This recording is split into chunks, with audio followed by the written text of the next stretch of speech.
الجلالة الملك محمد السادس نصره الله، وفخامة رئيس الجمهورية الفرنسية السيد إيمانويل ماكرون.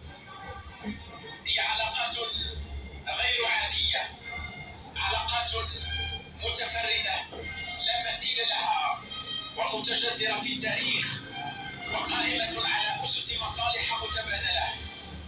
علاقات تجمع دولة بدولة ويتابعها قائد البلدين باهتمام وعناية كبيرة. ففرنسا هي شريك مميز للمغرب سياسيا، اقتصاديا وإنسانيا، قائمة على أسس متينة وصلبة.